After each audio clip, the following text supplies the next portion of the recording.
सात समुंदर पार financial markets के बड़े इंस्टीट्यूशंस, बड़े stock markets, एस&पी, Dow Jones Adani enterprises को यह कहकर बाहर निकाल रहे हैं कि उनके खिलाफ बहुत गहन आक्षेप और आरोप है फ्रॉड के, और इसलिए वो इंडेक्स में बने नहीं रह सकते हैं। सात समुंदर पार जो जॉनसन एलारा कैपिटल के डायरेक्टर थे, जिन्होंने अडानी के एफपीओ में पैसा लगाया था और पूर्व यूके के प्रधानमंत्री बोरिस जॉनसन के भाई हैं, उनको अपने पद से, डायरेक्टर थे एलारा कैपिटल में, उनको अपने पद से रिजाइन करना पड़ा। लेकिन हिंदुस्तान में सात समुंदर पार इंस्टीट्यूशंस जो हैं आक्षेपों को लेकर चिंतित हैं और एक्ट कर रहे हैं, लेकिन हिंदुस्तान में ऐसा लग रहा है मानो जी कुछ हुआ ही ना हो। सेबी से एक शब्द सुनाई नहीं देता है। कहां है एसएफआईओ, कहां है आरओसी, कहां है ministry of corporate affairs. Government of India तो ऐसे बर्ताव कर रही है शुतुरमुर्ग की तरह कि उन्होंने जमीन के नीचे सर कर लिया है और मानो कुछ हुआ ही ना हो। तो असलियत यह है कि अडानी जी जो हैं वो सबको ले डूब रहे हैं। कैपिटल मार्केट्स में, मतलब दलाल स्ट्रीट पर 15 लाख करोड़ का नुकसान हुआ है 24 जनवरी से आज तक। 15 लाख करोड़ डूबे हैं। 10 लाख करोड़ अडानी जी के डूबे हैं, लेकिन 5 लाख करोड़ उन रिटेल इन्वेस्टर्स के डूबे हैं जिन्होंने इस विश्वास से पैसा मार्केट में लगाया था कि वो मार्केट के चलते बढ़ेगा, पर उनको भी झेलना पड़। उनका अडानी से कोई लेना देना नहीं है। वो शायद हिंदुस्तान की 4000 से ज्यादा जो लिस्टेड कंपनीज है, जो अच्छे से चलती हैं, जो साफ सुथरी हैं, जिसमें कॉर्पोरेट गवर्नेंस है, उसमें पैसा लगाया हुआ है, लेकिन भुगतना उनको भी पड़ रहा है अडानी जी के कुकर्मों को और सरकार की मिली भगत को। तो सरकार एक्ट क्यों नहीं कर रही है, ये सवाल है। क्यों सेबी कुछ नहीं कर रहा है, क्यों एसएफआईओ कुछ नहीं कर रहा है, कहां है ईडी, कहां है एमसीए, कहां है आरओसी, कोई शब्द नहीं है। मोदी जी ने तो आंखों पर पट्टी बांध ली, क्योंकि वो तो दोस्ती निभाने पर तुले हुए हैं। वो तो सदन में भी चर्चा नहीं होने देते, सदन को सोमवार तक के लिए स्थगित कर दिया गया है।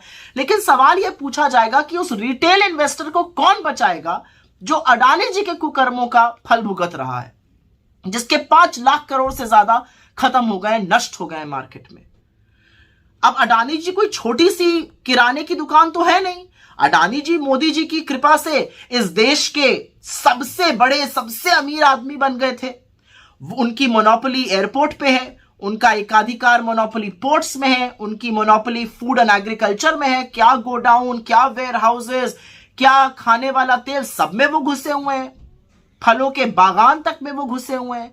उनकी मोनोपोली रिन्यूएबल एनर्जी में है, उनकी मोनोपोली सीमेंट में है, उनके 10 लिस्टेड कंपनीज मार्केट में है, 5 और लिस्ट होने वाली थी। तो जब इतना बड़ा एक जो ग्रुप होता है और मोदी जी की कृपा से इतना बड़ा बना और इतनी जल्दी से विकसित हुआ ग्रुप है, जब डूबता है तो वो सबको ले डूबता है। ये इकोनॉमी को ध्वस्त करने की कुवत रखता है। और ये बात डाउ जोन्स, एस&पी जैसे लोग, सिटी ग्रुप जैसे लोग, क्रेडिट स्विस जैसे लोग पहचान रहे हैं, फिच जैसे लोग पहचान रहे हैं।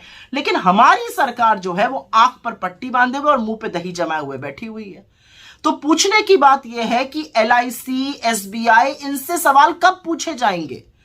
निवेशकों ने, जो policy holder, 30 crore policy holder LIC के हैं, जिन्होंने अपनी जिंदगी की गाढ़ी कमाई लगाई थी, उनको यह कह देना कि जी हम तो 20,000 पे आए थे करोड़ पे, 30,000 हो गए। जी नहीं, आपने 100 रुपए लगाए थे मार्केट में, वो 100 रुपए 10 साल पहले लगाए थे, वो 5 साल बाद 1000 रुपए हो गए, लेकिन उसके 5 साल बाद वो 200 हो गए। तो आप ये सोचकर संतुष्ट रहिएगा कि 100 रुपए 200 हो गए, या ये सोच के चिंता जताइएगा कि 1000 रुपए कैसे 200 हो गए। वही काम एलआईसी कर रहा है, जबानी जमा खर्च। एसबीआई, 45 करोड़ लोग इस विश्वास से SBI, state bank of India में अकाउंट खोलते हैं कि सरकार का बैंक है, डूबेगा नहीं, कुछ गलत काम नहीं करेगा।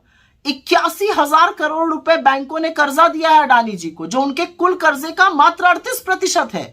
और उस 38% में भी 8% तो प्राइवेट बैंक का है और 30% सरकारी बैंक का है। तो सवाल ये तो पूछना बनता है ना कि हिंदुस्तान के लोगों की गाढ़ी कमाई, टैक्स पेयर्स का पैसा, जो सरकारी संस्थाओं ने अडानी जी को भेंट स्वरूप दिया था, वो क्यों दिया था?